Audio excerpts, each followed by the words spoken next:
Olá, estamos de volta com mais um programa em análise, dando continuidade ao tema dependência química com drogas e seus efeitos. Vivemos numa sociedade no qual vive uma luta constante contra as drogas e todos os seus efeitos, tanto biológicos, social e emocional. E hoje conosco o nosso psicanalista clínico para nos ajudar mais uma vez a entender melhor a questão da dependência química, drogas e seus efeitos. Tudo bem, pastor Evaldo? Olá, tudo bem? É um prazer estar de volta com vocês mais uma vez para falar de um tema tão envolvente, né? Hoje em dia, não há uma família sequer que não tenha alguém que esteja envolvida com esse tema. Então, espero que você que está nos assistindo aproveite bem esse momento que nós estaremos aqui tratando desse assunto. É verdade, nós vivemos um tempo no qual temos que abordar e falar cada dia mais, levantando a bandeira da luta contra as drogas, né? E eu queria, pastor, que o senhor já iniciasse falando para nós o que são drogas, o que é droga? A droga é uma substância química, qualquer substância, sendo artificial ou até mesmo natural, que ingerida ou inalada ou até mesmo aplicada, né, ela vem trazer uma mudança, uma transformação naquilo que é natural na vida da pessoa. Por isso que a Organização Mundial da Saúde realmente tem reconhecido a dependência química como uma doença por conta do álcool e das drogas, o efeito que essas substâncias têm no organismo, né? Porque como nós vimos no outro programa, entendemos que a droga é uma doença e que toda a estrutura do indivíduo, ela é modificada, todo o seu funcionamento por conta das drogas, né? E dentro desse assunto super interessante, pastor, nós podemos entender que a dependência química é uma doença. Porém, além dela ser uma doença, o dependente pode desenvolver uma outra doença ou mais doenças psiquiátricas, né? Exatamente, é a comorbidade, né, que nós chamamos, é uma doença acompanhada de outra doença. Então, além da dependência química, que pode ser genética, mas ela pode nunca desencadear na vida da pessoa. Mas uma vez desencadeada, dependendo do momento que isso aconteceu, ela pode afetar outras áreas da nossa mente, do cérebro, né, que venha desenvolver algum tipo de transtornos mentais ou até mesmo emocionais. Nós estamos observando já por algum tempo, através de pesquisas e documentários a respeito do uso precoce das drogas, né? O quanto muito cedo os jovens, crianças, adolescentes têm usado, né, de uma forma horrível essa substância, começando pela maconha, achando até que a maconha é algo assim muito um barato, tranquilo, que não vicia, né, pastor? Mas a maconha não é mais as substâncias que hoje existe na maconha do ano de 2019, não é mais a mesma coisa, não são a mesma substância dos anos 60, anos 70, né, pastor? Sim, mesmo porque dizem, né, que a maconha é a porta de entrada para os outros vícios, né? Por que isso? Porque a maconha, ela vicia, mas ao mesmo tempo ela pode viciar não tão rápido assim como o outro tipo de doença, né? Então vamos considerar que no momento que ela começa a ingerir esse determinada química, então ela vai desenvolver. E uma vez desenvolvida, dificilmente ela vai conseguir sair. Tem saída, mas é muito difícil. E qual que é o efeito do uso precoce das drogas, seja ela qual for, desde o álcool a outros tipos de substância, no cérebro de um jovem? Bom, tem tem tipos de drogas, né? Classifico aí como drogas lícitas e as drogas ilícitas. O álcool e o cigarro, o fumo, ele é vendido. Agora saiu uma lei em São Paulo que as padarias não podem mais vender cigarro. Então está se restringindo cada vez mais. E tem as ilícitas, aquelas que são proibidas mesmo, né? Mas o efeito é o mesmo. O dano que isso causa na mente de uma pessoa não tem diferença. O cigarro, por exemplo, todo mundo sabe que até está estampado lá no maço de cigarro, né? Aquela caveira, os danos que podem acontecer. Todo mundo sabe que aquilo faz mal, vai causar danos ao corpo, ao físico da pessoa, aos órgãos, mas continuam fumando. Por quê? Porque tem algo por detrás de tudo isso aí que já afetou, que as pessoas não percebem. O dano maior não é no físico, vai matar a pessoa se ela continuar fumando, né? Mas ela pode ter uma sobrevida longa aí até. Mas o dano que é causado na mente da pessoa é muito grande. Então, a gente vai falar mais tarde sobre esse processo, né, Daniela? Então, o senhor já não quer falar sobre esse processo de maturação que acontece, né, desde os, se eu não me engano, se eu estiver errado, o senhor me corrige, desde os 12 aos 27 anos de idade, o que o cérebro passa por esse processo, né, de transformação, mas quando o uso da droga, há um rompimento, né, como se interrompesse o desenvolvimento de um cérebro saudável, né? Bom, eu penso assim, a maturação, na verdade, começa aos 0 anos de idade. A criança começa a se desenvolver. E eu até ouvi uma frase interessante outro dia, né? Que as mães que usam drogas, a mãe que usa produto, substância química, ela devia ser classificada como traficante. Por quê? Ela passa para a criança, para o bebê, aquilo que ela está ingerindo. Então, vamos pensar assim, desde criança, o cérebro está num desenvolvimento. Quer dizer, todo o organismo do ser humano ele está no desenvolvimento. E a maturação, que nós chamamos, pode estar pronta. Antes estavam falando em 24 anos, quer dizer, nós somos adolescentes até os 24 anos. Agora já tem um estudo que está esticando um pouco mais. Diz que nós somos adolescentes até os 27 anos. Então imagine a maturação. O que é a maturação? A maturação é a capacidade que a pessoa tem de estar pronta, sabe, para entender a vida dela, para tomar as decisões corretas, para não ficar em cima do muro, para poder agir, sabe, como tem que agir. Então, se isso está em formação e sofre uma intervenção química, alguma coisa não vai funcionar bem. E aí a pessoa um jovem, usando precocemente as drogas, que na verdade jovem nenhum deveria fumar, não deveria usar álcool, não deveria beber, não deveria usar nenhum tipo de droga. Porém, a gente sabe que existem as drogas lícitas, né? Como o álcool, que são vendidos em mercados, são vendidos em bares e que até alguns, né, profissionais, alguns empresários, comerciantes, até alguns pedem o RG para comprovar a idade.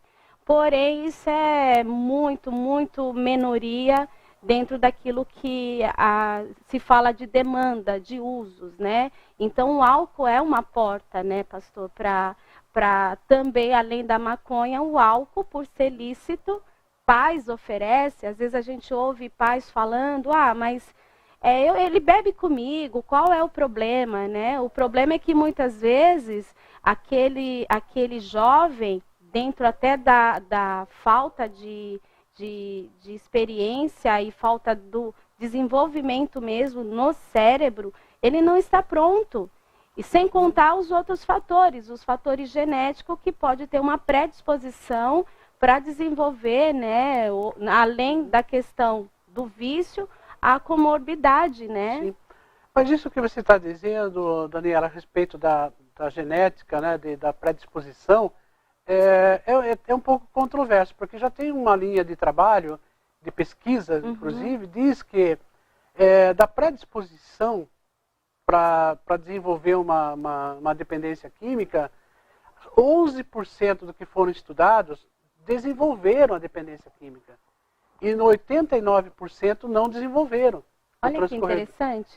Porque quando a gente fala assim, né, tem predisposição, mas quando você vai para uma pesquisa e descobre que apenas 11% que tem predisposição desenvolveram, então o que está acontecendo? O que está por detrás de tudo isso aí? Então é uma questão de questão social, por exemplo. Tá? É o ambiente, é o meio que essa criança, esse jovem adolescente está vivendo. Então, se ele estiver num ambiente bom, sadio, então quer dizer que ele vai passar a vida toda e não desenvolver? Eu não penso que é assim. Alguma coisa no meio do caminho vai ativar. E o que ativa, na verdade? É a dopamina. Que nós vamos falar um pouco mais sobre isso depois, né? Como é que ele atua no nosso organismo. Qualquer coisa que dispare a produção, não de uma forma natural, a dopamina, ela pode trazer o vício, ela pode desencadear o vício. E uma vez iniciada, fica muito difícil reverter esse quadro. E a dopamina é uma substância que o nosso organismo, ela produz também? Exatamente, produz de uma certa quantidade, né, naturalmente. O que é a dopamina? Vou explicar melhor. Imagine que nós temos 100 bilhões de neurônios. E o que é neurônio? O que é um neurônio? Neurônios são os transmissores, sabe? Que vai distribuir para nós essa sensação de bem-estar, de bem com a vida, que vai nos impulsionar, que vai dar os comandos para a nossa atividade. Mas ela funciona assim. Nós temos o simpático, que é um neurônio, e temos o parasimpático. O que acontece nessa questão aí? Eles não se comunicam entre si. O simpático que produz essa química, vamos dizer assim, esses pulsos elétricos se transformam em química. Ela joga para um vácuo, e esse vácuo aí nós chamamos da sinapse, e o parasimpático ele vai ter que receber. Tá? Naturalmente, a dopamina, a serotonina, a GABA, a endorfina, tudo isso é produzido de uma forma natural. Algumas pessoas têm uma certa deficiência para produzir. Tá? Aí é uma questão química mesmo, né? Mas, uma vez que a pessoa descobre que se for estimulado a produção da dopamina, que é aquela química que produz a sensação de prazer, então ele desenvolveu uma vez artificialmente, então ele vai desenvolver sim. Por quê? Porque ela vai pedir sempre mais. O caso da cocaína, por exemplo, ela estimula, ela potencializa essa produção aproximadamente em 200 vezes a produção disso daí. E o que acontece? Uma vez produzida, só que tem um detalhe, a pessoa entra naquele êxtase de bem-estar, está tudo tranquilo, na alucinação, mas ao mesmo tempo que a cocaína produz a dopamina, ela também tapa a entrada no parasimpático.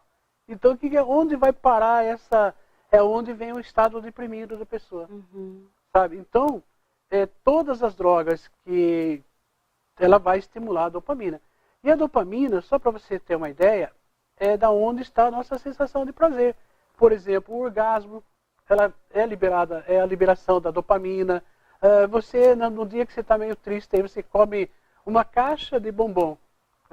O que se estimulou? Você estimulou a dopamina. Daqui a pouco você fica compulsiva por bombom. Você entende? Nosso cérebro trabalha assim. É por isso que chama-se dependência química. E isso é difícil de trabalhar. É muito difícil de trabalhar, por isso que nós estamos fazendo trabalhando esse tema com mais profundidade hoje, porque as pessoas precisam, vocês pais, vocês precisam se manter informados. A indústria das drogas, eles não estão medindo esforços para entrar dentro do seu lar, roubar o que você tem mais de precioso, que são os seus filhos. E cada dia mais os jovens estão inserindo drogas, álcool de uma forma absurda. Por isso, estejam atentos. né? Eu queria que o senhor falasse um pouco também sobre a questão da comorbidade, pastor. Então, vamos pensar assim, que a comorbidade é uma doença que acompanha a outra. Quando você tem mais de uma doença juntos, já é uma comorbidade. Por exemplo, se desenvolveu essa dependência química, essa dependência química ela vai danificar uma outra área do nosso comportamento. Tá? Então, nós estamos falando de emocional. Pode ser uma pneumonia, por exemplo, que é física, sim. É orgânica, sim. Também seria uma comorbidade. Tá? É uma tuberculose, essas pessoas que usam o CLAC, ela vai desenvolver uma tuberculose lá na frente, alguma coisa parecida com isso. Então, mas não é só disso que nós estamos falando. Nós tratamos aqui as questões emocionais. Por exemplo, a pessoa que passa muito tempo usando maconha, fumando a maconha, provavelmente ela vai desenvolver um transtorno esquizofrênico. E o que é um transtorno esquizofrênico? A pessoa vive numa alucinação, num mundo que não é mais real para ela, sabe? Ela vive constantemente nisso. Então, comorbidade é quando você tem outro tipo de transtorno ou doença acompanhando essa doença. E não é só isso, né? Que é mais comum para quem usa drogas é ter as sequelas. Sequelas, uma insônia, por exemplo, né? É comum para quem usa drogas, principalmente cocaína ou crack. Ela vai ter insônia, vai ter que tratar isso com um medicamento mais pesado. Por isso que a importância dos pais entenderem que também existe a diferença de tratamentos na dependência química. Muitos pais acham que é simplesmente fazer uma internação numa comunidade terapêutica. Mas uma comunidade terapêutica ela é diferente de uma clínica de recuperação. A clínica de recuperação ela vem com uma equipe de profissionais, aonde não somente tem um psicólogo, mas existe, né, vem também com psiquiatra, vem com medicações, por conta até da comorbidade, porque a dependência química pode, né, daí da dependência pode surgir outras doenças, como esquizofrenia, psicoses, transtorno bipolar também, né? De humor, então, né? Às vezes você quer tratar a questão do vício simplesmente numa internação. Por isso que é importante você entender melhor a doença, a questão da dependência química, as drogas e seus efeitos. É muito importante você ter essa informação. Eu queria que o senhor falasse um pouco da questão, o que leva um jovem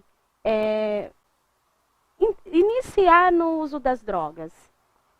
Bom, eu costumo dizer que é o vazio. Um adolescente vazio, ele vai buscar preencher esse vazio. E é uma fuga, na verdade, que ele tem, né? Um encontro que ele vai buscar. Isso é muito relacionado com a disfunção familiar. Tem muito a ver, sabe? Ainda que num lar, sabe, de pais cristãos, família bem sucedida, pode acontecer de o filho, um deles, caminhar para essa droga.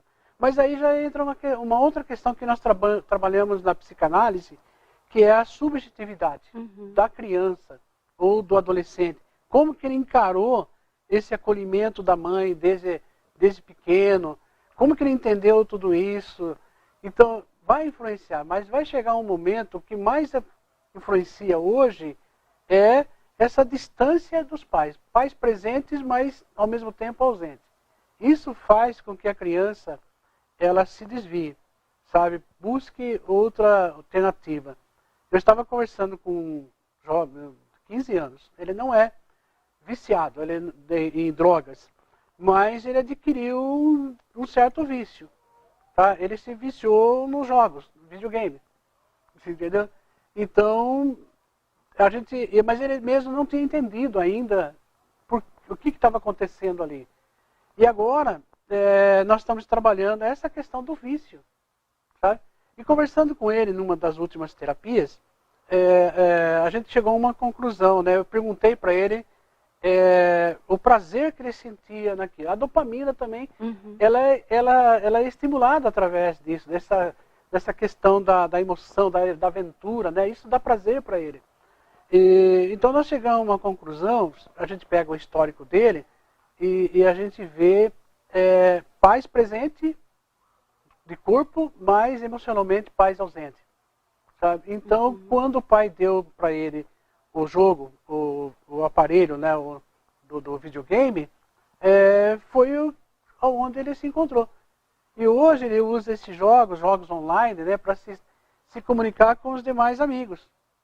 Sabe? Então ele tem muitos amigos online, mas amigos virtuais, né? Mas agora, como eu trabalho também a família, o que está acontecendo? A família está se aproximando.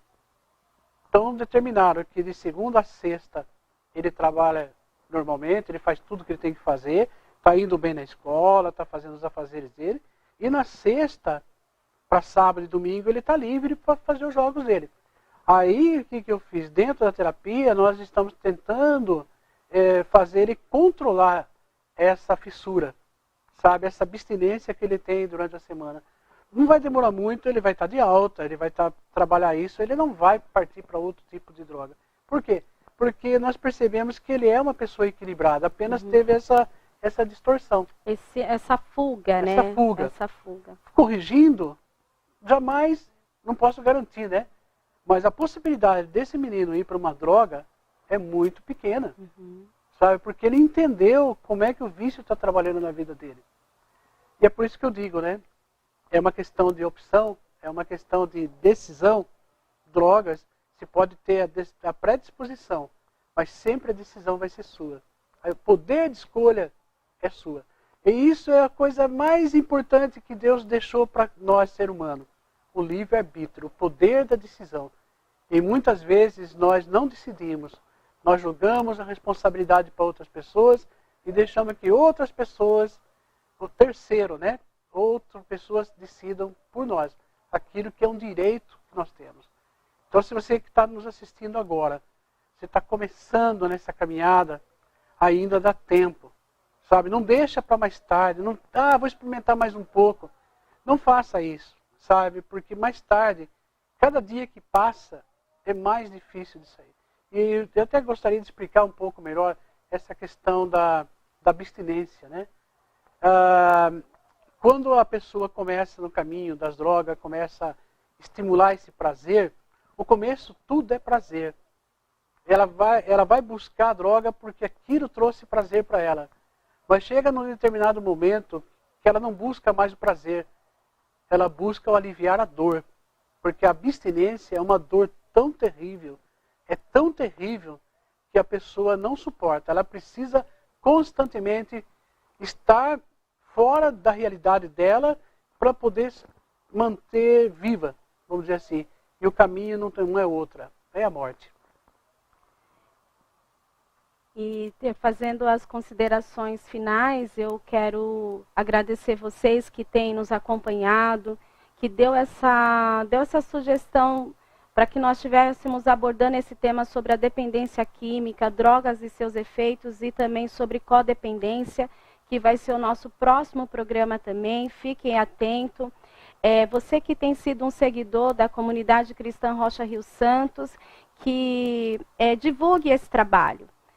Participe, dê suas sugestões de tema, faça seus comentários naquilo que você achou que foi importante, que agregou valores, porque a ideia e o objetivo desse trabalho, desse programa, é trazer informações como hoje, falando sobre drogas. Então, pais, estejam atentos a tudo que está acontecendo com seus filhos. Não permita que o traficante, não permita que as drogas roube, tire o que você mais tem de precioso, que foi o Senhor Deus que te deu. Que Deus te abençoe e até o próximo programa.